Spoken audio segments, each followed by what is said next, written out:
Bueno, muy buenos días a todos. Muchas gracias por su asistencia, sobre todo un sábado en la mañana. Hoy tendremos un pequeño encuentro virtual con Edison Tabra y Álvaro Pereira para conversar sobre gobierno corporativo de las startups. Álvaro y Edison nos han acompañado este semestre como profesores de la maestría en Derecho de la Empresa, pero también como dentro del curso de Derecho y Sociedades. Álvaro es LLM por la Universidad de California, doctorando de la Universidad de California, Berkeley, editor asociado de Oxford Business Law e investigador asociado a Ibero-American Institute of Law and Finance. Edison Tabra es profesor de la Universidad Católica, es doctor internacional y máster por la Universidad de Navarra, magíster en Derecho de la Empresa por la Universidad Católica también, y docente de nuestra universidad. Bueno, agradecerles a ambos, a Edison y a Álvaro, y Álvaro iniciará con su ponencia sobre gobierno corporativo de las startups, y nada, muchas gracias por estar con nosotros, y buenos días a todos. Bueno, muchas gracias a todos, muy buenos días. Comparto las palabras de Abelardo y darle las gracias también a tanto a Abelardo como a Edison y a todos los de la maestría por permitirme compartir con ustedes este semestre desde la distancia. Por primera vez estoy usando, para quienes tomaron el curso con nosotros saben que no suelo usar imágenes de fondo, pero me parecía muy apropiado iniciar destacando que atrás está el puente del Golden Gate Bridge de San Francisco, que es una zona, una región en el mundo muy conocida y destacada por la innovación y el emprendimiento, o lo que hoy estudiaremos a fondo desde el punto de vista societario, que son las startups. Como mencionaba Abelardo, mi experiencia es principalmente en esta área del derecho y por eso estoy muy complacido de tener la oportunidad de compartir con ustedes algunas impresiones. Entiendo que hay personas que no tomaron el curso de Derecho de Sociedades, donde tuvimos un módulo de gobierno corporativo comparado, entonces iniciaré con algunas reflexiones sobre lo que compartimos ahí para que estemos todos en la misma página antes de entrar al tema de fondo que creo que es muy pertinente para todos. Quería iniciar simplemente reflexionando sobre qué son las startups y en general cuando pensaba en esta presentación, si uno busca en internet en Google startups, aparecen imágenes de empresas innovadoras muy conocidas por todos. Por ejemplo, es la foto de Steve Jobs cuando sacó el primer iPhone, que como todos sabemos revolucionó la forma en la que nos comunicamos, particularmente importante en el contexto en el que nos encontramos. Otras plataformas como Uber, que revolucionó la forma en la que nos transportamos en diferentes ciudades alrededor del mundo, cada una de ellas con una política empresarial algo característica. O tenemos esta otra, Spotify, que revolucionó la forma en la que podemos acceder a música y a producción musical alrededor del mundo. Entonces, ¿qué tienen todas estas compañías en común que solemos denominar startups? Si bien algunas de ellas ya han salido de esa categoría, para lo que nos compete en el día de hoy, destacaría tres grandes rubros. Desde el punto de vista del mercado, son compañías que capturan o crean mercados nuevos. Estamos pensando, por ejemplo, el iPhone, que era Apple, que era una compañía que se dedicaba a producir computadores. De repente saca un producto en una industria en la que no había participado y creó toda una industria nueva, que son los smartphones. De la misma forma, Spotify creó toda una plataforma innovadora para compartir música. En definitiva, son compañías que desde el punto de vista del mercado difieren de las compañías tradicionales en que no están buscando participar, sino capturar por completo un segmento, un mercado o crear un mercado nuevo, y tienen por objetivo solucionar un problema. Esto va a ser importante para lo que conversaremos más adelante. Entonces tienen estas dos características desde el punto de vista del mercado. También podemos apreciar que, a diferencia de compañías tradicionales, no se financian generalmente por deuda, por préstamos bancarios, sino por emisión de acciones a inversionistas privados o eventualmente en la bolsa de valores. Y una vez llegan a la bolsa, son compañías que se caracterizan por tener una alta capitalización bursátil. Podemos pensar en un ejemplo que se habla mucho ahora, que es el ejemplo de Amazon, que por muchos años no distribuía utilidades y a pesar de eso tenía una acción que se valorizaba permanentemente, mucho más en la época en la que nos encontramos. Y desde el punto de vista jurídico, tienen también unas características que las distinguen de otras compañías tradicionales. Por ejemplo, requieren de una protección de propiedad intelectual importante, pues la mayoría de servicios que ofrecen y los productos que tienen, el elemento distintivo es la propiedad intelectual, ¿no? Y desde el punto de vista del derecho laboral tienden a compensar a sus trabajadores con acciones y otros beneficios económicos que estudiamos un poco más dentro del curso, pero que asimismo distinguen estas empresas de otras empresas tradicionales. Y lo que más nos importa hoy es el derecho de sociedades. Por eso lo he dejado aquí entre signos de interrogación. Tenemos entonces que las startups en general se distinguen de empresas tradicionales por estas grandes características, ¿no? Y con eso quiero un poco ubicar el debate porque empresas de este tipo surgieron en donde está el fondo aquí de mi pantalla, en Silicon Valley, en el norte de California, y el hecho de que hayan surgido ahí no es circunstancial, sino que ha dependido de muchos factores que vamos a estudiar con mucho cuidado hoy, sobre los que vamos a conversar con mucho cuidado hoy, especialmente el factor jurídico. Entonces les traje un plan de 5 puntos para entender cuál es el rol del derecho societario en el éxito que ha tenido Silicon Valley para producir compañías innovadoras y qué oportunidades se presentan para economías emergentes como las de Latinoamérica. Entonces, en primer lugar, haré un repaso sobre lo que hemos estudiado en el curso de Derecho de Sociedades para quienes no tuvieron la oportunidad de acompañarnos y luego introduciré los temas que son más relevantes para el día de hoy. En el curso de Derecho Societario, en el módulo de Gobierno Corporativo Comparado, iniciábamos siempre con esta imagen para recordarnos que las organizaciones empresariales son el actor económico más importante del mundo. Y es importante recordar eso hoy, valga la redundancia, porque las startups de todas formas son una organización empresarial también, una organización empresarial muy particular, entre otras por lo que mencioné anteriormente, pero en última es una organización empresarial. Y en nuestro módulo de gobierno corporativo comparado, iniciábamos con esta imagen para recordar que las organizaciones empresariales como las conocemos hoy han dependido de factores jurídicos que a su vez han dado respuesta a lo que el mercado ha exigido. Entonces teníamos una primera reflexión que las organizaciones empresariales surgen o son de interés para el Estado, son de interés para las comunidades, porque permiten generar economías de escala. Y aquí tenemos la foto de Adam Smith, que fue uno de los primeros proponentes de defensores de las organizaciones empresariales. Y siguiendo un poco lo que decía Smith, las organizaciones empresariales sirven o las necesitamos o son valiosas para nuestras comunidades porque permiten el uso eficiente de recursos, particularmente del capital.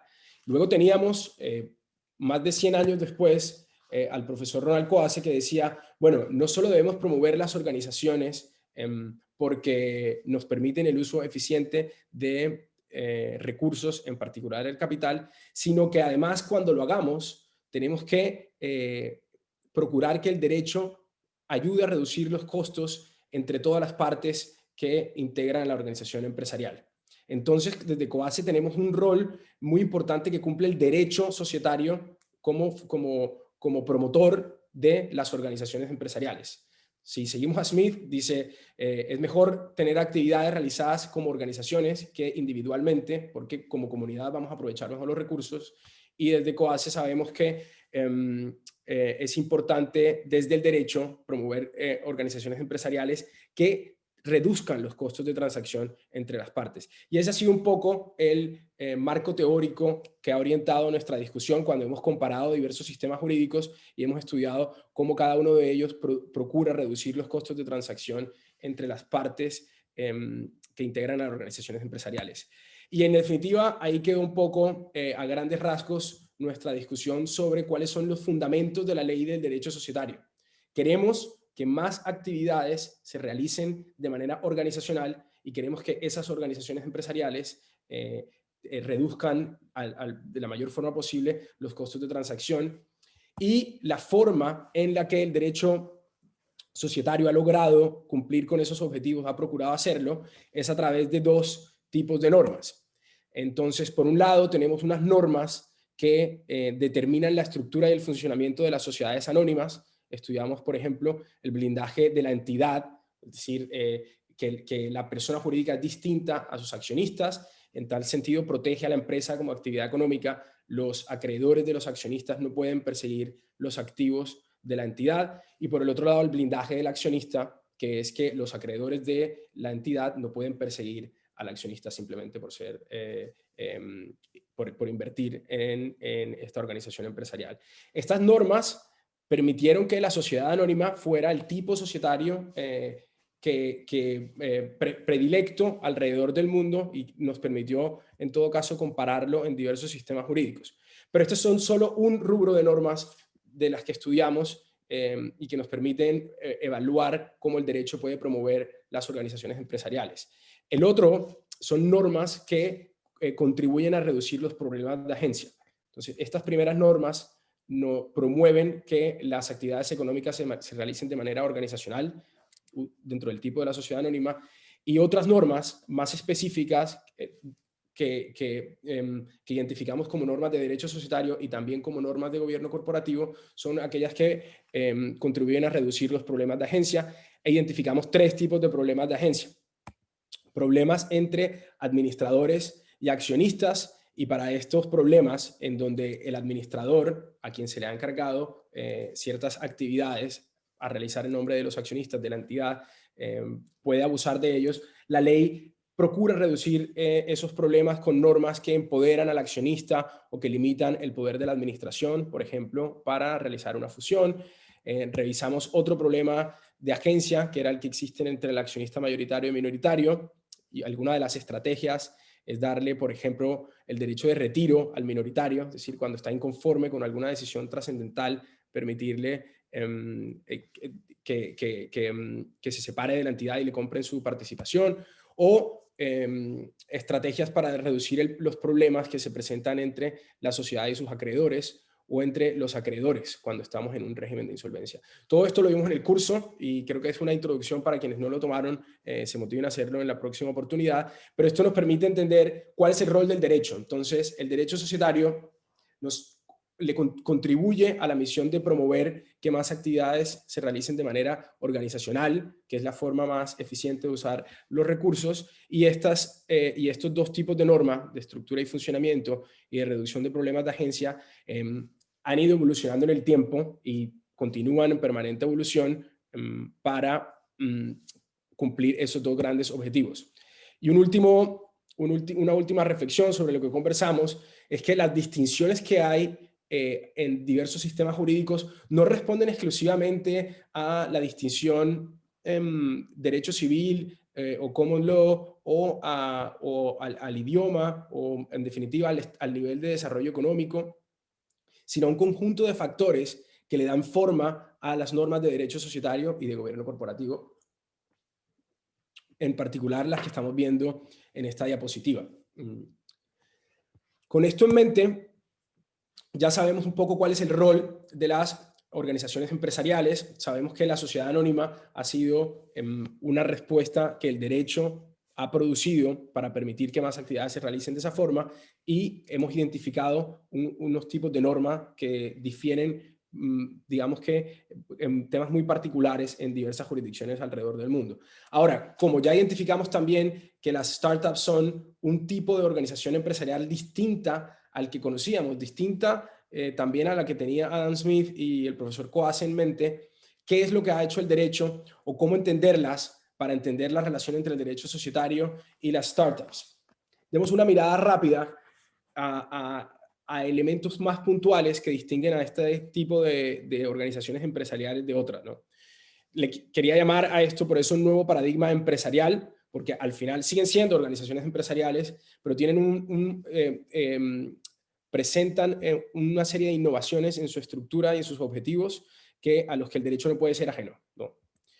Entonces, si comparamos una empresa tradicional, una primera distinción es que el objetivo de la startup no es necesariamente generar utilidades, sino es preparar a una compañía para entrar a un mercado. Si recuerdan, lo primero que mencioné era que el objetivo era controlar un mercado o crear un mercado nuevo. En tal sentido, mientras la compañía se encuentra en etapa de gestación, de maduración, el objetivo no es generar utilidades, sino solucionar un problema. Podríamos regresar al caso de Amazon, si les parece, cuando mencioné que Amazon por muchísimos años no generó utilidades, sino que estaba exclusivamente dedicada toda la organización empresarial en entregar los productos más rápido, de manera más eficiente, en continuar mejorando su tecnología.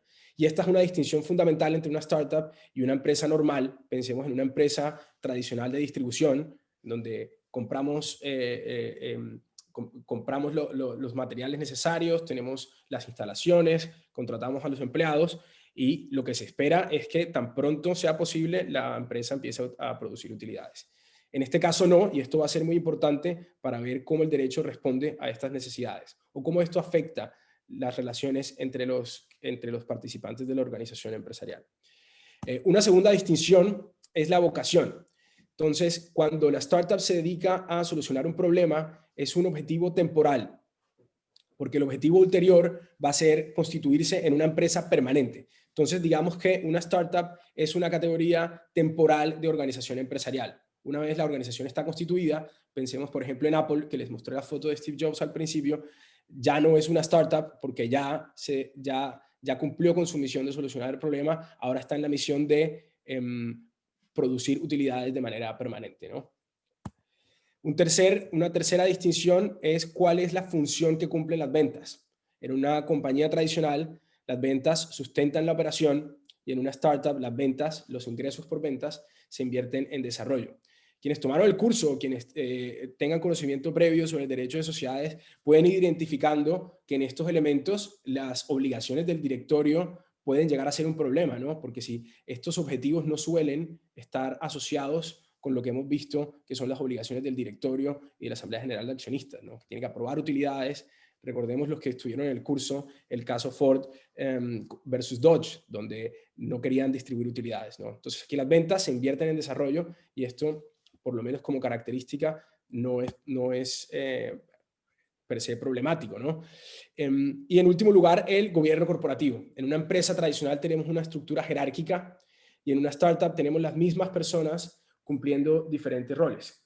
A quienes no hayan visto, les recomiendo la película de Red Social, donde cuentan la historia de Mark Zuckerberg y pueden ver cómo cuando se estaban inventando Facebook, muchas personas cumplían muchos roles. El director de operaciones era el director de tecnología y era el CEO y cumplía muchísimas funciones. Todo esto se hace con el objetivo de reducir los costos para enfocar todos los recursos posibles, humanos y de capital, a solucionar el problema. Todo esto, recordemos, es por el factor temporal, ¿no? Mientras la compañía está en esta fase, llamémosle esta fase startup, estas son las prioridades y no las prioridades de una compañía tradicional. Entonces, una forma de resumir estas distinciones es que una startup es una gran empresa en su etapa temprana. Desconozco quién es el autor de esta frase, pero si alguno de ustedes lo recuerda, por favor déjenmelo saber, porque no puedo encontrarlo, pero es una frase que pienso que resume en definitiva cuál es la diferencia entre una startup y entre una compañía normal. Es una compañía que está en etapa temprana y es una etapa temporal, ¿no? Ya como lo miramos en la diapositiva anterior. Entonces, para ponerlo más concreto, hay una diferencia entre las MIPYMES, que también son compañías de una etapa temprana, o digamos que no son de gran dimensión, y las startups. Y es que estas tienen vocación de crecimiento acelerado, ¿no? Recordemos con lo que inicié, que era la misión de la startup es capturar un mercado o incluso generar un mercado nuevo que no existía antes. Y una forma de ver esto desde el punto de vista gráfico puede ser la que está en sus diapositivas ahora, donde tenemos una una empresa tradicional, donde una MIPYMES, donde algunas personas se asocian, por ejemplo, para vender productos, y tenemos una startup en donde puede realizar ventas en línea, llegar a un número ilimitado de consumidores sin necesidad de contar con las mismas limitaciones eh, locacionales de las MIPYMES, ¿no? Es una distinción muy, muy importante porque nos compete a nosotros como abogados interesados en el derecho societario, en que el derecho tiene que dar respuesta a las necesidades de este nuevo tipo de organización empresarial. Y hasta ahora, por lo menos lo que hemos estudiado, el derecho ha sido muy eficiente en generar respuestas a organizaciones empresariales ya constituidas o generar ciertas libertades a organizaciones empresariales más pequeñas, pero también ya constituidas, ¿no? Entonces, ya tenemos una descripción general de cuáles son las diferencias prácticas de mercado entre las organizaciones empresariales tradicionales y las startups, entre las MIPYMES y las startups. Quería traer esta reflexión es en qué condiciones surgen las startups antes de transitar hacia el derecho, porque el derecho no es el único factor que determina en qué condiciones surgen las startups, sino que hay otros, que quiero mencionarlos brevemente para que encontremos cuál es la función real que puede cumplir el derecho societario y cuál es la función real, cómo podemos nosotros contribuir a este tipo de compañías en nuestras economías. En general, la vida de una startup puede resumirse en estos 5 pasos. El primer paso es que haya una idea, ¿no? Una idea innovadora. Vimos el caso de Spotify, la idea innovadora era tener una plataforma de música donde yo simplemente pago una suma mensual relativamente baja y puedo acceder a contenidos sin precedentes, ¿no? En vez de tener que cargar mi CD, mi dispositivo físico, ¿no? O en el caso del iPhone, tener múltiples aplicaciones, acceso a información ilimitada en la mano. Estas ideas no surgen de la nada y por eso decía que aquí estamos mezclando aspectos jurídicos y no jurídicos. Pero la vida de una startup, lo más importante es que exista una idea. Si no hay una idea, no hay nada que capitalizar. Y para que haya ideas realmente innovadoras es necesario que haya una cultura del conocimiento en estos lugares. Y creo que por eso Silicon Valley, que está aquí detrás mío en esta imagen, ha sido un lugar propicio para esta misión, porque hay universidades dedicadas a la investigación desde donde salen muchas de estas compañías. No solo universidades, por ejemplo, como Stanford o Berkeley, sino también empresas innovadoras que permiten que sus empleados dediquen parte de su tiempo a idear nuevos productos, nuevos servicios. Ese es, por ejemplo, el caso de Google, que le permite a sus empleados dedicar ciertas horas al mes a integrar grupos de innovación. Muchas empresas han surgido, muchas startups han surgido de empleados de compañías innovadoras que después de pensarlo por mucho tiempo han decidido emprender y sacar sus productos al mercado. En todo caso, el primer factor, el más importante, es que haya una idea. Yo estoy convencido que las ideas igual son una característica del ser humano. Están en todo el mundo y dependerán de cada mercado en donde se pueden explotar. Entonces, desde este punto de vista, esto podría darse en cualquier lugar del mundo y no necesariamente solo en Silicon Valley, ¿no? Pero es importante promover a las universidades y las empresas que promuevan la capacidad reflexiva de sus empleados. Pero ese es solo el primer paso. Entonces, luego de que hay una idea, tiene que haber una forma de financiarla. Y aquí es donde el derecho empieza a jugar un factor determinante. Un factor determinante en proteger a los equipos. No es suficiente con que una persona tenga una idea, sino cómo esa idea puede cómo esa idea puede servir para desarrollarla en un producto o en un servicio que llegue a los consumidores. El derecho societario, como vimos hace solo un minuto en las diapositivas, nos ofrece a la sociedad anónima o a algunos otros tipos societarios que comparten la mayoría de sus elementos, en donde el innovador puede proteger la inversión haciéndola como un aporte a la compañía y en tal sentido sus acreedores no pueden tratar de perseguir esa innovación, queda totalmente blindada y de ahí en adelante esa idea puede ser el capital que el capital que puede desarrollar la compañía con ayuda de otros inversionistas. Hay un dicho muy cómico en Silicon Valley, y es que una vez que una persona tiene una idea, sea que provenga de una universidad o que provenga de una empresa innovadora y quiere emprender, el primer paso, evidentemente, es constituir una sociedad anónima por los beneficios que he comentado muy brevemente en esta oportunidad, para protegerla de los acreedores personales, pero también es importante financiarla. Y FFF significa Friends, Fools and Family, es decir, familia, amigos y tontos. Y el tontos viene por el hecho de que nunca se sabe cuál va a ser el destino de esta idea. Puede ser una idea innovadora, pero puede que esa idea innovadora no tenga buena recepción entre los consumidores, o puede que esa idea innovadora, por defectos del equipo, que hayan disputas entre el equipo, o que el equipo no tenga el talento necesario en diferentes áreas, puede que esa idea jamás se desarrolle. Puede también que esa idea no sea capitalizada adecuadamente en los momentos clave. Entonces, la primera financiación tienden a ser la familia, los amigos y algunos tontos, entre comillas, que creen a lo mejor en el destino de esa idea. También el capital semilla, de ahí esta imagen, el capital semilla es capital de inversionistas que simplemente quieren apoyar ideas que están en etapa muy prematura, simplemente desarrollando la idea.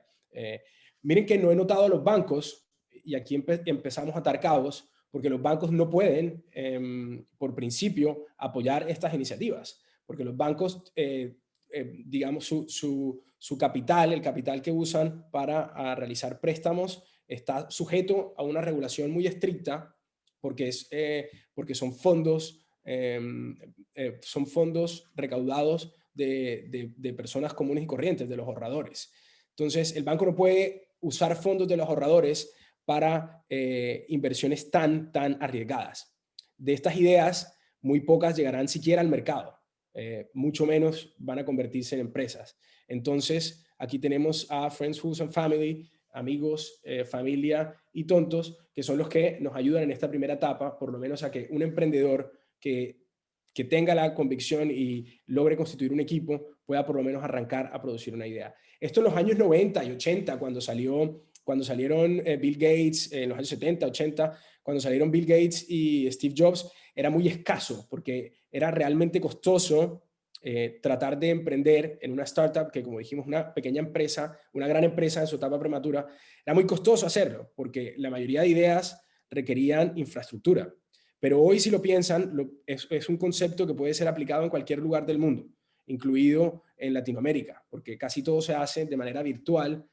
Se necesita muy poca inversión. Entonces, el Friends, Fools and Family de la década en la que nos encontramos no tendrán que aportar muchísimo capital, como era el caso antes. Pero esta es solo la segunda etapa. La tercera etapa, que le he denominado beta version, es cuando ya hay un producto diseñado y vamos a probarlo con algunos consumidores. No sé si alguna vez han usado algún software que sea la versión beta, pero la versión beta es una versión de prueba, no es una versión definitiva. Generalmente es gratis, pero en algunos casos se cobra. Esta versión beta puede fracasar, en cuyo caso el equipo tiene que iniciar de cero. Por eso un elemento fundamental es la resistencia al fracaso. Y esa es una cultura muy importante de California, en donde se le da mucho valor al emprendedor que ha fracasado, porque se asume que es ese emprendedor el que puede idear la forma de reinventarse la idea hasta que funcione. Y aquí entra un tercer agente, que son los ángeles o los inversionistas ángeles, que difieren del inversionista semilla, en que suelen ser emprendedores exitosos anteriores que saben identificar algunas ideas que pueden llegar a tener futuro y les contribuyen con ciertas inversiones. Si la versión beta funciona, entonces podemos sacar el producto ya al mercado oficialmente, en cuyo caso un factor fundamental para un ecosistema de innovación es que hayan consumidores curiosos y que haya capital de riesgo, que ya aquí estamos hablando de un capital muchísimo más elevado, porque estamos procurando sacar el producto al mercado general. Estas ya son características más difíciles de encontrar en economías emergentes, ¿no? Pero sí que las hay. Y por último, un mercado de capitales que le permita a quienes invirtieron en la compañía como estas compañías no se financiaron con deuda, sino con diversos tipos de capital, a la familia, el inversionista semilla, el ángel, el capital de riesgo, todos ellos invirtieron en la compañía para,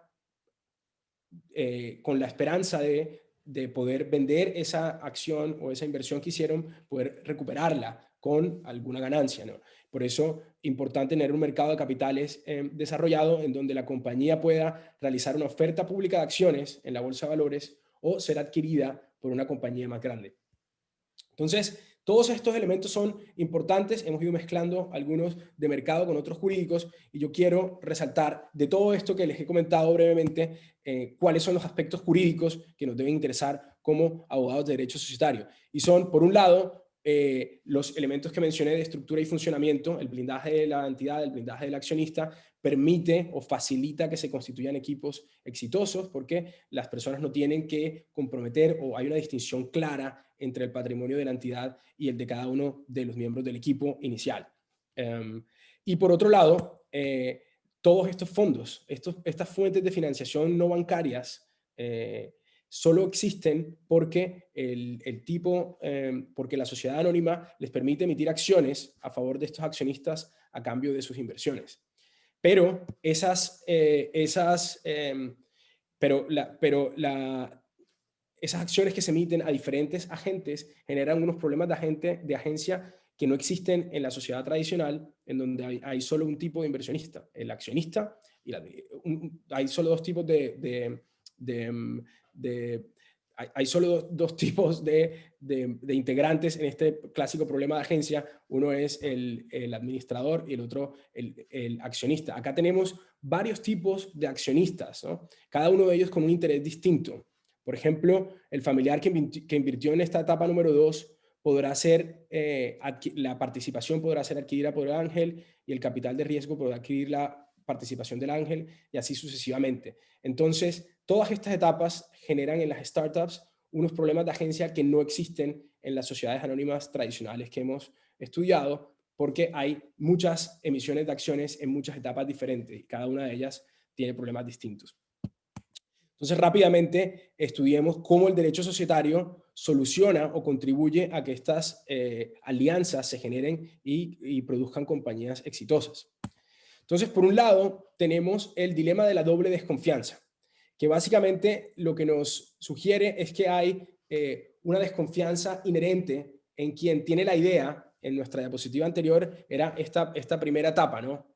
Tenemos ya a alguien que tiene una idea, que tiene el potencial de convertirse en una idea que puede capturar o crear un mercado nuevo. Y por otro lado tenemos a los inversionistas que, como vimos, tienen diversas características cada uno de ellos. El dilema de la doble desconfianza a lo que alude es a que ninguno confía en el otro. Entonces, el innovador, su único capital son los secretos, son las ideas que tiene y tiene una desconfianza en que si se las cuenta el capitalista va a usar esas ideas para desarrollarlas sin compartir los ingresos, ¿no?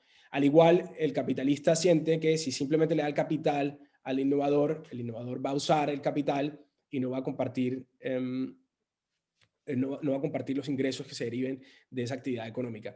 Entonces, el derecho societario está llamado a contribuir a que estos dos agentes logren solucionar esa doble desconfianza que es inherente a la relación entre estas dos personas. Entre otras porque hay una asimetría de información. El innovador no tiene un incentivo de compartir toda la información sobre su innovación con el capitalista y el capitalista no tiene incentivos de compartir todo el capital con el innovador, ¿no? Entonces, sobre lo que hemos estudiado en este curso, y para quienes nos están asistiendo por primera vez, hay unas formas en que la sociedad anónima y la ley del derecho societario en todas las jurisdicciones que hemos estudiado contribuyen a solucionar el dilema de la doble desconfianza. Entonces, por un lado, ya lo he mencionado antes, las reglas de estructura y funcionamiento, el escudo de la entidad protege los activos sociales de los acreedores de los accionistas. Tenemos La regla de la responsabilidad limitada también contribuye a solucionar el dilema de la doble desconfianza. Y este es un concepto muy, muy importante que quiero que lo tengan en cuenta, que es que en la sociedad anónima el capital está dividido en acciones transmisibles. Es decir, las acciones que no son propiedad sobre los activos de la empresa, sino derechos sobre ingresos futuros cuando la empresa está en época de prosperidad, o sobre remanentes cuando la empresa está en insolvencia, que también la estudiamos en este curso. Y las acciones logran, contribuyen a disminuir el dilema de la doble desconfianza porque le permiten a los innovadores y a los capitalistas distribuir la participación sobre los ingresos futuros. O sea, ya hay una primera, digamos, un primer elemento que el derecho de sociedades contribuye para que estas alianzas se generen y se puedan financiar innovaciones a través de otros mecanismos diferentes a la deuda, ¿no? En cuarto lugar, es la administración delegada. Estos dos agentes pueden acordar cómo se va a administrar la sociedad, y aquí hemos visto que los directorios de las sociedades anónimas tienen muchísimos poderes y en algunos casos se pueden limitar o expandir dependiendo de qué le conviene a ambas partes. Entonces, estas reglas también contribuyen a aliviar el dilema de la doble desconfianza. Y por último, la regla del control indirecto de accionistas o la propiedad de los accionistas, propiedad sobre las acciones, que les permite también, por ejemplo, someter algunas decisiones a la aprobación de ambos, ¿no? O de algunas mayorías establecidas por ellos. Pero estas son las reglas clásicas de todas las sociedades anónimas. Entonces, un primer paso que da el derecho y que permitió que el derecho aquí en Silicon Valley, el derecho societario, contribuyera a estas alianzas entre innovadores y capitalistas, ¿no? Pero hay unas reglas aún más especiales que son reglas en las que sí encontramos diferencias sustanciales en diferentes sistemas jurídicos. Y son reglas que le he llamado generadores de confianza. En primer lugar, los poderes que puede tener el directorio. Entonces, según la jurisdicción en la que nos encontremos, quienes hayan tomado el curso recordarán, el directorio puede tener más o menos poderes. Si recuerdan, en jurisdicciones de Europa continental y en algunos casos en Japón, el directorio por ley está limitado, está sujeto a la aprobación de la Asamblea General de Accionistas en muchas de sus decisiones.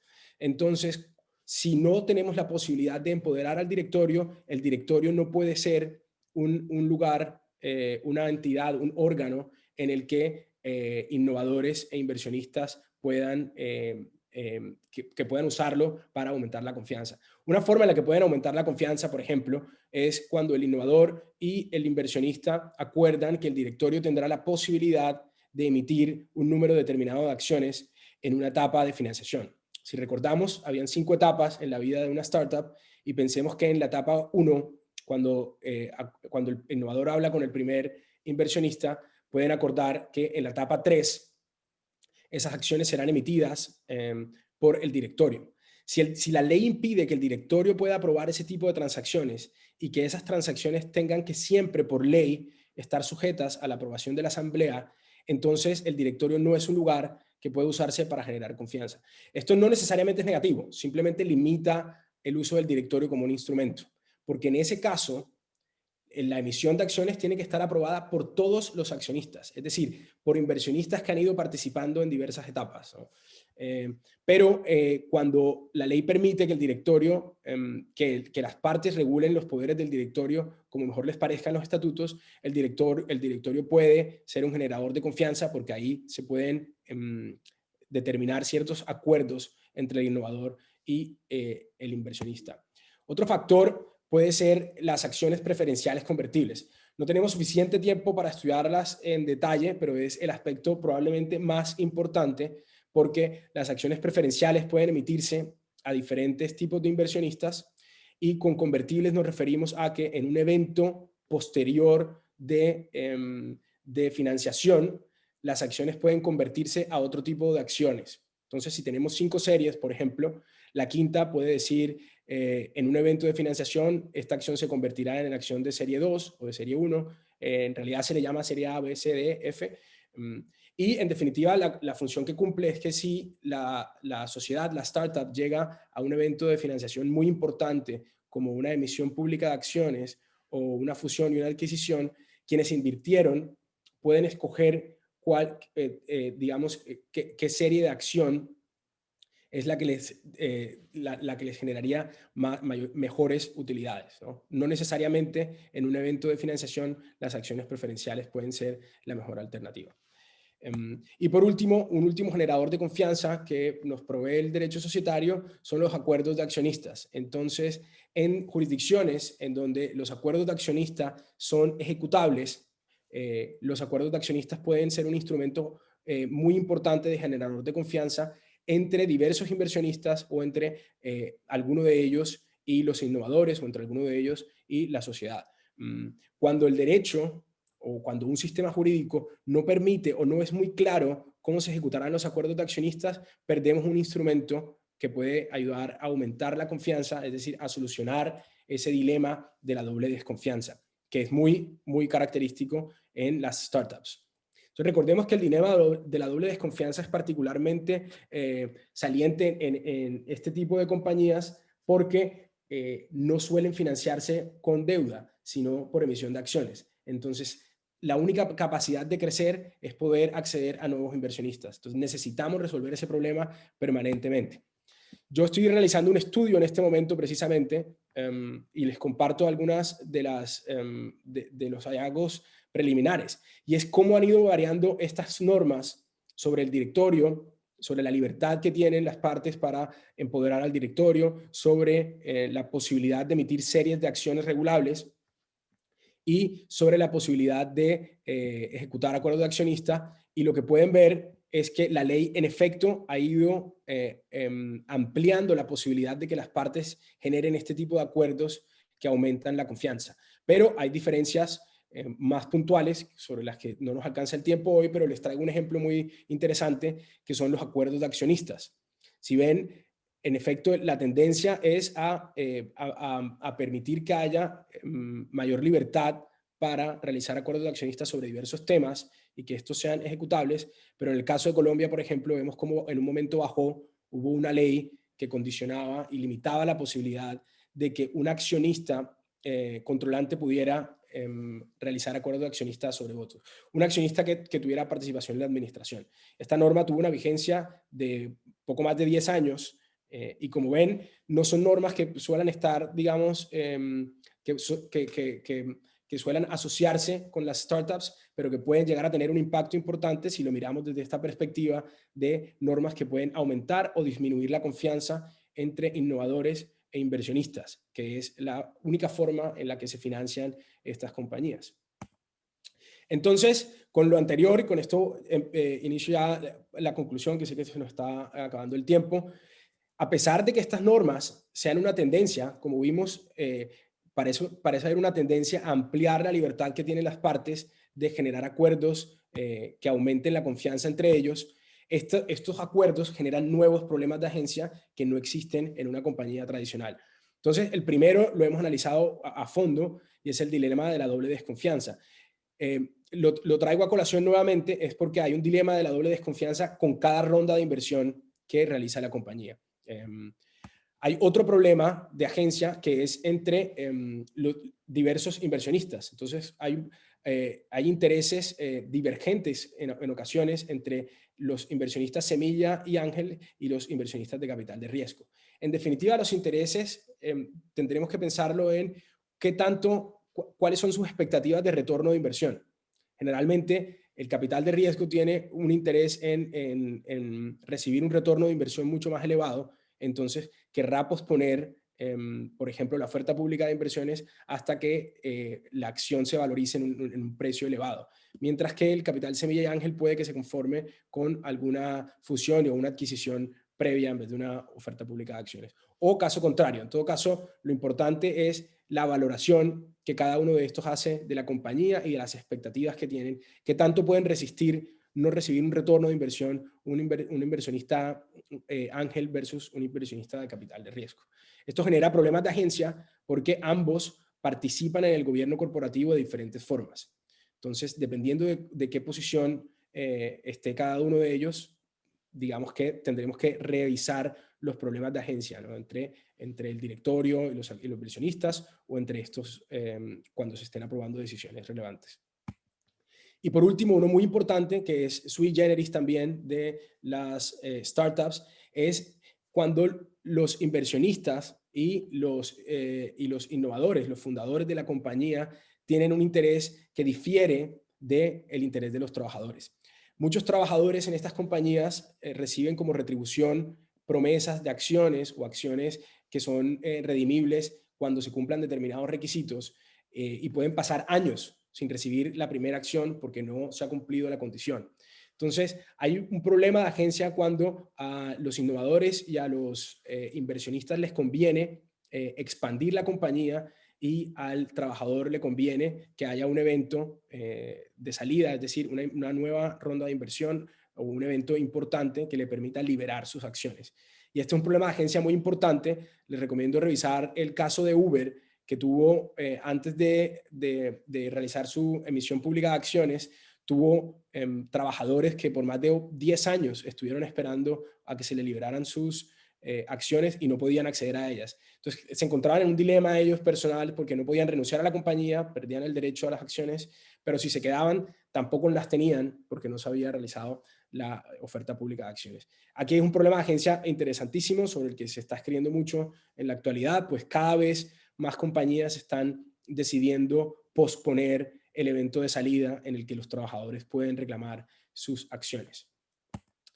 Entonces, por último, para concluir, ya sabemos, digamos, cómo el derecho societario puede contribuir a este ecosistema de innovación que tiene otras determinantes, y también los retos que le ha generado los problemas de agencia que generan estas nuevas facultades, estas nuevas formas, digamos, de hacer negocios, de financiar compañías, ¿no?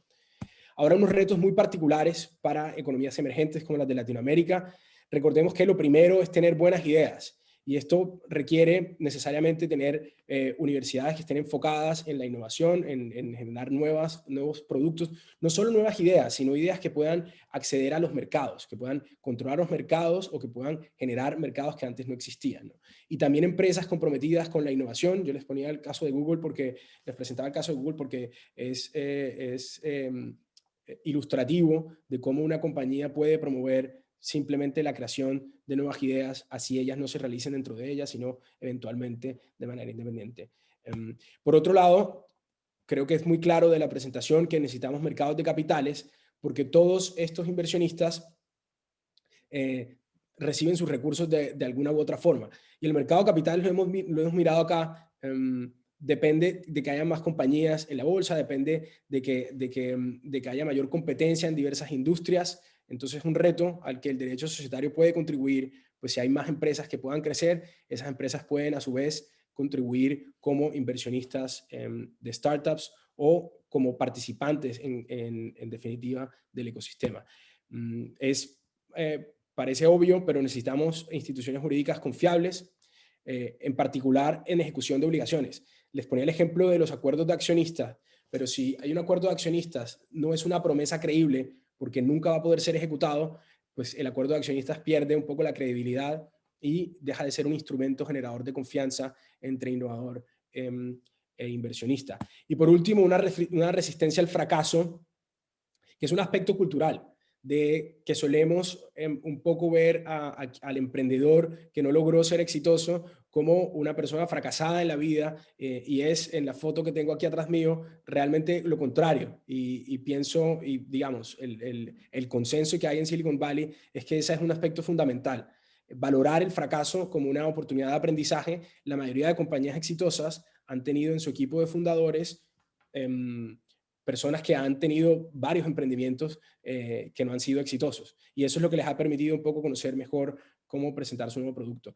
Eso por el lado del mercado, pero por el lado de la ley, recordemos en la última sesión que vimos en esta clase, en el curso de Derecho Societario, que la ley de insolvencia juega un rol fundamental, pues no condena al empresario que por cualquier motivo no ha podido continuar con la organización empresarial. Las empresas quiebran por diversos motivos, lo estamos viviendo en este momento, y una ley de insolvencia que promueva acuerdos entre los acreedores de la compañía y que permita que los emprendedores puedan reiniciar una nueva compañía, que puedan aprender de estas experiencias. Es otro de los aspectos, otro de los retos que tenemos en las economías emergentes. Bueno, creo que con esto concluyo. Les agradezco nuevamente por su atención, por participar hoy sábado en la mañana, y estoy muy atento a sus preguntas. Parece que llegaron dos. Parece que llegaron dos. Ok. Una es Pregunta. de Sí. Sergio Puicondesa, que pregunta que he visto que en los últimos años, sobre todo compañías que se constituyen como holdings, se han constituido en Delaware. ¿Qué beneficios solitarios, tributarios trae constituir en dicho estado? ¿Cómo para que tantas empresas se constituyan ahí? Esa es la primera. La segunda es, además de los convertibles, ¿qué otras opciones tienen los emprendedores para atraer capital de inversionistas sin diluir su participación o perder mucho porcentaje de accionistas en su compañía? Perfecto. Oh, muy buenas preguntas, Sergio. Muchas gracias. La respuesta a la primera la estudiamos un poco más a fondo en el curso. El beneficio no es realmente tributario. Puede que haya algunos beneficios tributarios. Confieso de antemano que no es mi área de expertise, pero desde el punto de vista societario sí hay muchos beneficios. El primero es el aspecto que mencionaba aquí al final, y es que la ley, los compromisos, los acuerdos entre inversionistas e innovadores son creíbles, en el sentido de que si se incumplen, la ley es un respaldo y se va a ejecutar de manera creíble. Entonces, casi digamos que el litigio es inusual, solo se litiga cuando hay un caso realmente grave, y en esos casos ambas partes pueden contar con que va a haber una solución que aumente nuevamente la confianza. Eso no sucede en otros países. Estudiamos en el curso la experiencia de otros lugares en donde el litigio en donde el litigio está sujeto a muchos requisitos procesales. Entonces, a pesar de tener buenos sistemas jurídicos, buenos jueces, está sujeto a requisitos procesales, y las partes no saben cuando firman un acuerdo o cuando regulan ciertos aspectos empresariales en los estatutos, cómo lo va a interpretar un juez.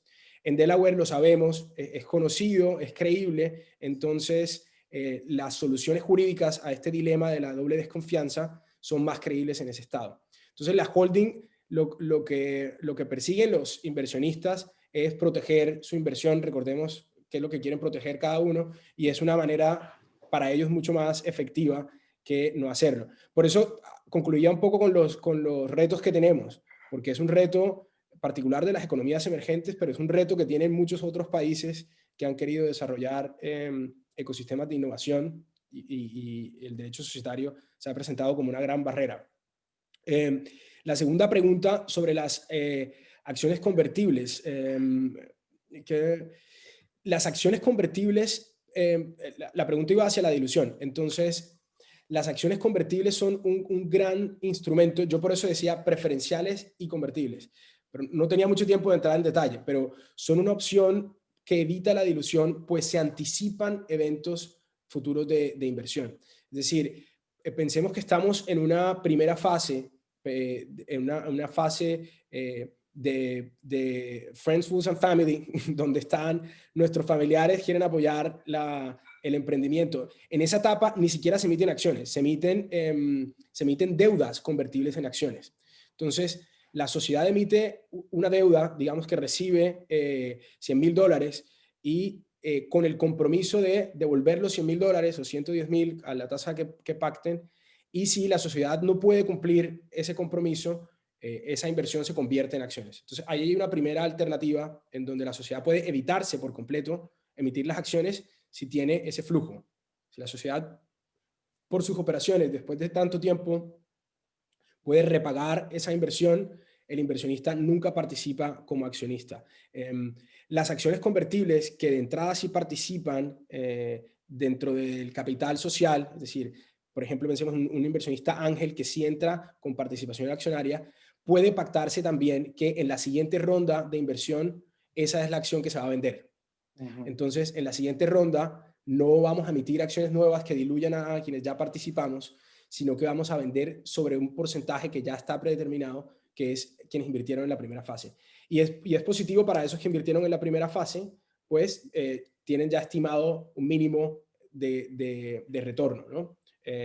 Hay otras alternativas, entonces, que se vuelven ya un poco más técnicas sin verlo con con una gráfica que nos ayude a entender, pero para tenerlo en mente es que se puede pactar anticipadamente que si en un futuro van a emitirse acciones nuevas, tengan necesariamente que emitirse acciones nuevas para quienes invirtieron en esta ronda, o que tengan que aproximarse o que tengan que emitirse acciones de un fondo, de unas acciones autorizadas, pero no unas acciones emitidas, en cuyo caso no se va a afectar, no se va a diluir. Es un tema sensible en todo caso, porque como apreciamos en la gráfica, hay un potencial muy amplio de rondas de financiación. Y en cada una de ellas, cuando entre un nuevo inversionista, es posible que algunos se vean diluidos.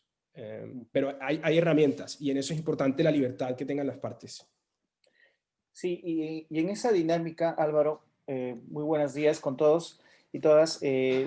Yo me permito un poco también trasladarte algunas dudas que también Sí, los sí. televidentes tienen. Es de que, por ejemplo, ¿qué pasa con lo que son la solución de conflictos que se presentarían al interior de las startups? De repente, a nivel de Sudamérica, tenemos que los tribunales comerciales de repente no están muy familiarizados con los temas que se van viendo en el derecho societario moderno y contamos con los arbitrajes.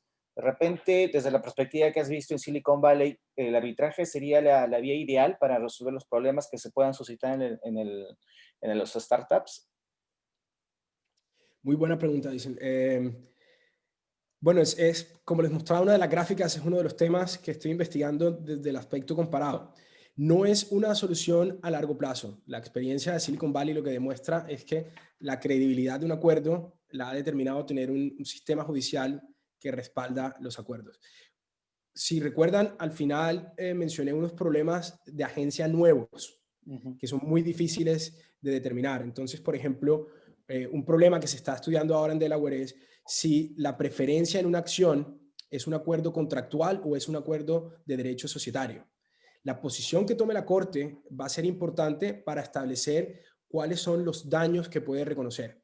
Si concluimos que algunas de las preferencias, una preferencia puede ser yo voy a tener derecho a doble utilidad, voy a tener derecho a doble voto. Si concluimos que algunos de esos acuerdos son de naturaleza contractual y no societaria, los daños pueden ser, pueden no trascender a la responsabilidad civil patrimonial de los directores, por ejemplo, o de los accionistas mayoritarios. Si los acuerdos son societarios, puede que sí. Es un caso recientemente en donde Delaware trató el tema, no ha llegado al fondo del asunto, pero ha concluido que por lo menos algunas porciones de las preferencias que dan las acciones preferenciales son de naturaleza contractual. Y ahí, por ejemplo, lo interesante es que el mercado, digamos, inversionistas e innovadores pueden responder ajustando sus contratos. Es decir, ok, la Corte lo está entendiendo así, pues ajusto ahora mi contrato y ahora estoy seguro que va a ser de esta otra forma. Con el arbitraje, pienso que esa reacción del mercado no se puede generar porque el arbitraje es entre las partes y es privado. Entonces es una solución pobre. Hay una solución que, bueno, digamos que en mi interés ulterior de que tengamos mejores sistemas jurídicos en Latinoamérica, no me parece la más conveniente, pero sería temporal para nuestros innovadores, es realizar pactos de solución de conflicto en otra jurisdicción. Entonces, eso se está viendo mucho. Creo que la pregunta de Sergio es muy buena también por eso, porque nos recuerda que aún si tenemos buenos innovadores, si la holding está en Delaware y no está en Lima, pues estamos perdiendo una oportunidad importante como abogados también de contribuir a cómo se están realizando estos acuerdos y cómo se interpretan. Y son compañías que están operando en nuestras jurisdicciones. Entonces el esfuerzo debe ser un poco, yo siento que la ley escrita, transita por un buen camino, pero la solución de conflictos, como dice Jason, nos falta repensarla más. Ahora, dentro del lenguaje de los startups, mucho se habla de las famosas acciones del vesting y también las advisory class action. Esto definitivamente ha sido desarrollado en el ámbito de Estados Unidos, pero mi curiosidad implicaría un poco conocer cómo lo podemos acomodar al ámbito peruano o sudamericano, porque la facilidad de estas acciones es que precisamente permiten, pues, por ejemplo, no hay una dilución demasiada en lo que es el capital social, de hecho permite el ingreso de accionistas asesores que van a tener un valor técnico, intelectual muy importante para la startup, pero de repente esto todavía no es todavía muy común en Sudamérica. Entonces mi duda es cómo lo podríamos incluir acá.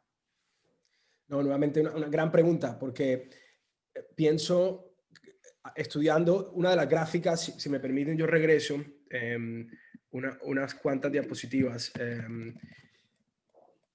porque, por ejemplo, lo que vemos en esta gráfica, que es de un estudio que estoy haciendo, pues no lo hemos publicado aún, pero si ven la gráfica, es un recuento de la evolución del derecho societario en 40 años. Y podemos apreciar, digamos, el eje vertical nos indica que tanta libertad tienen las partes para realizar, por ejemplo, este tipo de acuerdos con sus empleados o con contratistas, ¿no? Y la gráfica horizontal, el tiempo, ¿no? Entonces vemos cómo, por ejemplo, en la década de los 80, las partes de 25 puntos, reglas jurídicas que identificamos, solo tenían libertad para negociar sobre 5 o 10 aspectos, y hoy día en casi toda Latinoamérica tenemos más de 15. Entonces, el tema de vesting es uno de los cuales, por ejemplo, pienso que la ley sí lo permite. La reforma de Perú del 97 lo permitió, pero nuestra cultura jurídica no se ha ajustado a ello. Entonces, el caso de Colombia, que es mi jurisdicción de origen, y el caso de Chile, donde se amplió casi que ilimitadamente la posibilidad de realizar pactos sobre acciones, ha habido muy, muy pocos. Creo que Chile está realizando cada vez más. Yo creo que hay una función muy importante que pueden cumplir las incubadoras. Entonces, estos centros donde asesoran a los inversionistas, donde hay abogados también interesados en el tema, porque los grandes despachos que están acostumbrados tienen más experiencia en grandes compañías, digamos que en el derecho societario y el gobierno corporativo clásico que estudiamos en este curso, que tiene grandes problemas, no están pensando mucho en cómo operan los incentivos. Entonces, si les puedo regalar una anécdota, porque me parece que a veces una experiencia habla más que 1000 palabras.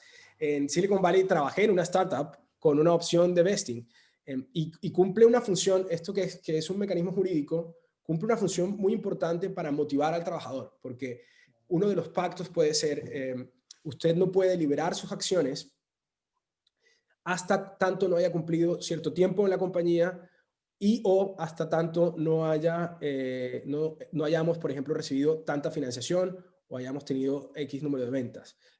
Al sujetarlo a dos condiciones, el trabajador siente un compromiso mayor por permanecer en el trabajo y hacerlo mejor para cumplir el objetivo más rápido, pero el inversionista también se siente más seguro de que hay un equipo de trabajadores capacitados que no se va a ir en cualquier momento, porque su gran premio, digamos que está condicionado al éxito de la compañía.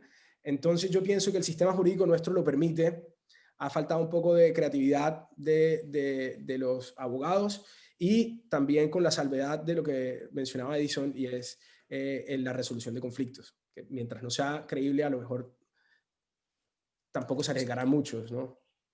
Claro, definitivamente es un tema muy interesante. Uno, porque para efectos académicos creo que genera una línea para que alguno de los espectadores en este webinar tiene, de repente podría investigarlo como parte de su obtención del grado. Eso puede ser una buena opción, porque Álvaro ya lo ha comentado. La otra es que también creo que es una vía mucho más viable que de repente involucrar a los trabajadores en el gobierno de una empresa, ¿no? Y hemos tenido aquí a un profesor de Glasgow, ¿no? Constantino Sergiakis, justamente, quien nos planteaba esa perspectiva, pero creo que de repente una vía más interesante sería que tú involucres al trabajador a través del vesting, un poco para incentivarlo a que trabaje en la empresa, esté más tiempo en la empresa, a cambio justamente de convertir sus acciones, y que creo que eso sería una vía mucho más factible que de repente incorporarlo a él o a su representante en el gobierno de esta, ¿no? Y ya para no cansarte con las preguntas, en Sudamérica estamos muy abocados al tema más del uso de las gerencias, ¿no? Porque, por ejemplo, pues sobre todo en el caso peruano, salvo un 1%, el resto de empresas a nivel societario, pues considera que los directorios son facultativos. Entonces, ¿cómo sería el rol en este caso, el gerente, un poco para mover el tema de las startups, ¿no? Y un punto que quizás quiero conectar es con que en un webinar que Álvaro nos acompañó y que estamos muy agradecidos, él habló sobre las sociedades sobre la sociedad por acción simplificada. Entonces, quería consultar si de repente la SAS sería el vehículo societario más adecuado, de repente para promover el uso masivo de las startups, teniendo un poco pues que tiene esta flexibilidad jurídica, ¿no? Que quizás en el ámbito peruano todavía un poquito ha generado cierta estática, pero de repente ya a nivel comparado pues se ven sus cambios, ¿no? No, buena pregunta, no, gracias, Edison, además.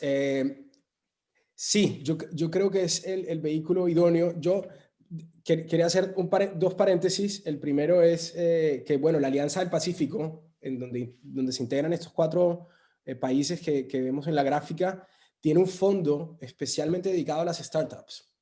Entonces, ¿cuál es la estrategia ahí? Es la Alianza del Pacífico como organización internacional va a entrar como inversionista a invertir en el desarrollo de las primeras ideas, pero no va a financiarlas completamente, sino va a mostrar credibilidad para que otros inversionistas privados entren. Pienso que por lo que hemos conversado hoy, lo importante que es contar con diversas formas de compartir el control de la compañía entre inversionista y emprendedor, la SAS puede ser una buena alternativa. En particular por el directorio, como decías. El directorio, si bien también puede que sea facultativo en la SAS, pueden pensarse en formas creativas. Por ejemplo, puede haber un directorio con 6 miembros, 2 de los cuales son los fundadores de la compañía, 2 inversionistas de FFF o 1 FFF, 2 de Ángel, y en fin, e ir recomponiéndolo. Y podemos decir que se elige la mitad del directorio el año par y la otra mitad en el año impar. Y esto permite que se vayan controlando las partes.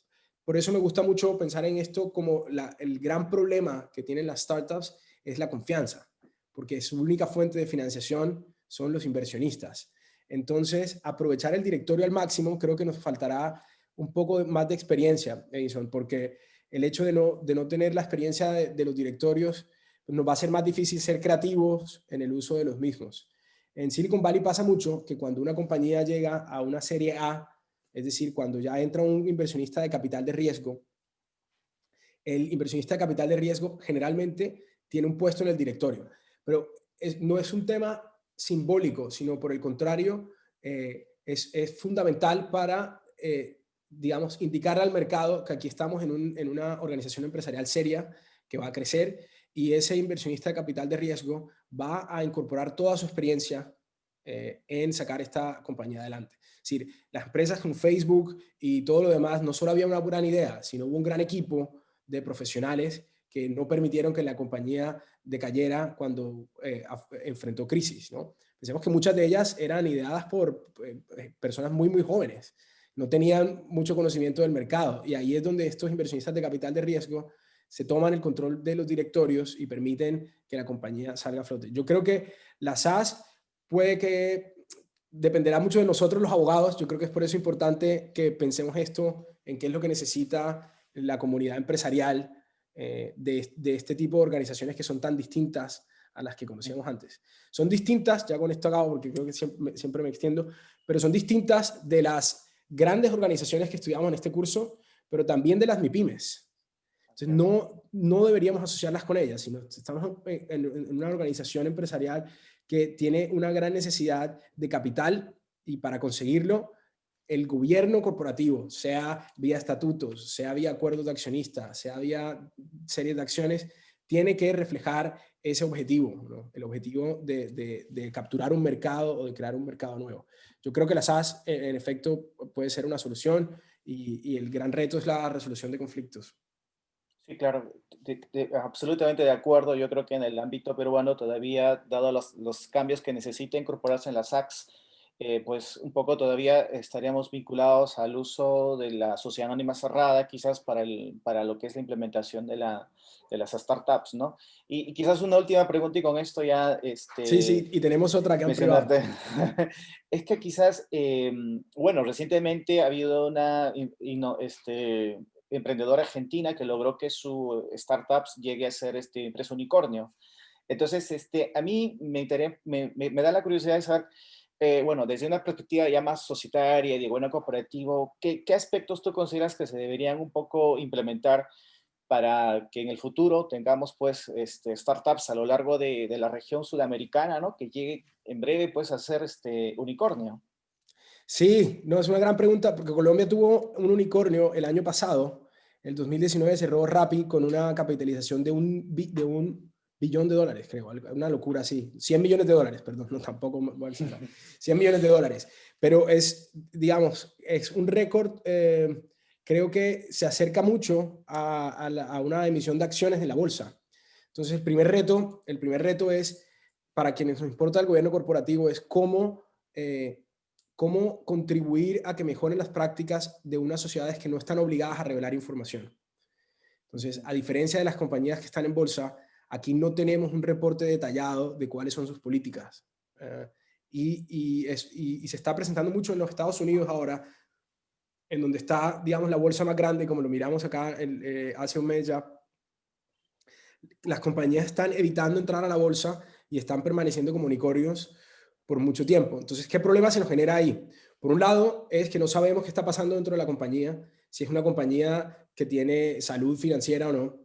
Y por otro lado, tenemos este problema de los trabajadores, que la liberación de las acciones de muchos de estos trabajadores está sujeta a que haya un evento, una emisión pública de acciones. Entonces, hay todo un grupo de personas que se ve perjudicada, no se sabe. Hay también un grupo de inversionistas, era uno de estos problemas de agencia que mencionaba antes. A ver si puedo regresar a la diapositiva. Por acá era. Bueno, este es el que acabo de mencionar, ¿no? Entonces, si la compañía permanece en el mercado privado, hay un interés divergente entre el innovador y el inversionista, que están perfectamente bien con que la compañía permanezca privada porque no tiene que revelar información sobre la estrategia de negocio, pero para los trabajadores que tenían una proyección de determinado tiempo va a ser un problema. Y este otro es muy interesante porque hay varios grupos de inversionistas que tenían una expectativa distinta. Si una compañía se convierte en un unicornio y permanece por un unicornio algunos años, el capital semilla quería salir en un lapso, el ángel quería salir en otro lapso, el de capital de riesgo quería salir en otro. Hay muchas personas que han invertido y no han recuperado su inversión porque la compañía, en definitiva, no ha cumplido con el objetivo de financiación que se había trazado. Entonces, yo creo que una enseñanza que nos deja un poco esta realidad es que para los emprendedores y para nosotros los abogados de los emprendedores es importante pensar cuál va a ser la valoración real de la compañía en, digamos, 5, 10, 15 años. ¿Cuál va a ser el tope? Para saber cómo todas estos diferentes agentes, stakeholders, pueden estimar cuál va a ser, por cuánto tiempo van a estar vinculados a la compañía. Yo pienso que, por ejemplo, cuando ya llegan a una etapa de tanta maduración como ser un unicornio, es muy difícil pensar en una posibilidad de salida para todos, porque salvo que haya una oferta pública, no veo cómo una compañía pueda adquirir a una compañía que cuesta 100 millones de dólares. No hay tantos compradores, digamos. Así es. Había una Edison, tengo dos sí, preguntas, sí. a ver si las contesto rápido. La primera decía, Sergio nuevamente decía, como Y Combinator, sí, cuando me refería a los incubadores, creo que Y Combinator y estos son unos. La Alianza del Pacífico nuevamente tiene eventos cada año en los países. Yo siento que se ha puesto mucho énfasis en el aspecto del mercado, de usemos las tecnologías de información, usemos plataformas, y se ha puesto poco énfasis en el aspecto jurídico. Entonces, estos problemas que hemos conversado hoy no suelen conversarse con los emprendedores. Y es una diferencia muy, muy importante que veo con California, en donde es lo primero que se habla con un emprendedor. Usted tiene una gran idea, conozca sus derechos y qué puede hacer, porque a veces también puede tener una buena idea, pero es una idea que no va a costar más de 10 millones de dólares, porque no hay forma. Entonces, usted ya no puede pensar en el capital de riesgo porque no lo necesita. Ser un poco más realista en eso le permite al abogado dar una mejor asesoría y al emprendedor también saber cómo puede ser el gobierno corporativo de su empresa. Y ya la última pregunta, me disculpo, ¿verdad?, con todos que se nos ha ido extendiendo el tiempo, es Sobre la gráfica, sobre la gráfica de los acuerdos de accionistas. Nos preguntaba Alejandra. Hola, Alejandra. Sí, esta gráfica me parece muy interesante. Como les comentaba, es un estudio preliminar y solamente estamos considerando el derecho escrito. No estamos considerando casos de jurisprudencia, digamos. Y este es sobre acuerdos de accionistas. Lo que estamos midiendo acá, es decir, el eje vertical, mide 4 variables, en realidad mide 6 variables que dan en total 4 puntos, sobre qué tipo de acuerdos pueden realizar los accionistas. Y recordemos que accionistas son innovador y también inversionista. Acuerdos sobre el voto, acuerdos sobre frustrar, sobre la elección del directorio, por ejemplo, acuerdos sobre emisiones de acciones. En todos estos casos hay jurisdicciones que limitan unos más que otros. Y esta gráfica, digamos que no tengo la información así, digamos, a la mano, pero el gráfico lo que refleja es cómo en algunos países se permiten unos y otros. Colombia en este caso hizo una reforma en el 2010 que fue muy interesante y no he encontrado muchos otros ejemplos alrededor del mundo. Y es que los acuerdos de accionistas son equivalentes a los estatutos si se depositan en el domicilio de la sociedad. Entonces, eso le da, digamos que, protección total a cualquier acuerdo que se haga entre los accionistas y puede frustrar, o digamos, puede cumplir el objetivo de ampliar la confianza entre el innovador y el inversionista. Desafortunadamente, como hemos conversado con Edison, tampoco es que se haya hecho mucho uso de esos mecanismos. Hay otra pregunta, parece, ¿estos problemas pueden reducirse a grupos económicos? La presencia de estructurado encaminado. Sí, que si los problemas de agencia nos preguntan pueden reducirse a grupos económicos, yo pienso que una buena forma de verlo es separar diversos tipos de inversionistas y de participantes en la compañía. Solo que se nos hace mucho más difícil porque dependiendo de qué tantas rondas de financiación tenga la compañía, pues tenemos más divergencias en criterios de lo que tendríamos en una compañía normal. Bueno, creo que nos extendimos un poco, me disculpo, pero espero que haya sido de su interés. Sí, Álvaro, Aquí. sí, Álvaro, bueno, ante todo agradecerte esta magnífica presentación. Creo que ha sido un tema muy interesante para cerrar con broche de oro tu aporte al curso de Derecho Societario de la maestría en Derecho de la Empresa de la PUC. A quienes pertenecen a la maestría, bueno, esto ha sido un tema pues para enriquecer más la formación que la maestría ha dado. Y quizás los que aún no son parte de la maestría, pues bueno, los animamos a que en un futuro puedan acompañarnos. De mi parte y de parte de la maestría, te damos las gracias por todo este tiempo que has estado con nosotros. Evidentemente no va a ser la última, evidentemente. Y bueno, he tenido muy buenos comentarios de parte de toda la de que las ideas han sido enriquecedoras. Y creo que eso es un poco también con la mística que en la maestría tenemos, ¿no? Dar un valor agregado al conocimiento a nuestros estudiantes que enriquezca un poquito más lo que ya tienen en el campo profesional y que evidentemente pues también les ayude a tener ya incluso un tema de investigación para obtener el grado de magíster. Ahorita se me han ocurrido 3, 4 opciones que creo que muchos de ellos ya también lo tienen anotado para poder investigar y estoy seguro que también en el futuro tomarán contacto contigo y estaremos ahí siempre en cualquier proyecto de colaboración contigo y bueno, agradecerte toda tu presentación y gracias. No, gracias a todos por participar hoy y bueno, en los fines de semana que nos hemos encontrado en las otras clases. A la maestría Edison y Abelardo, muchas gracias por la invitación y quedo atento, sí, a nuevas noticias. Perfecto. Bueno, Abelardo creo que nos va a tomar una foto final, ¿no? Para el curso. Sí, por favor. Foto Más virtual. bien, no sé si dejamos de compartir la pantalla más bien para Ok. poder tomarlo. Sí, sí, sí. Y luego ya nos, digamos, y una más, por favor.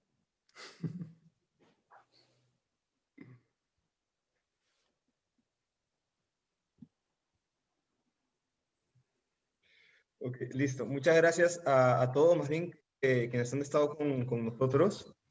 Y muchas gracias a Álvaro Edison por acompañarnos esta mañana. Y bueno, nada, buenos días y que tengan todos un buen fin de semana.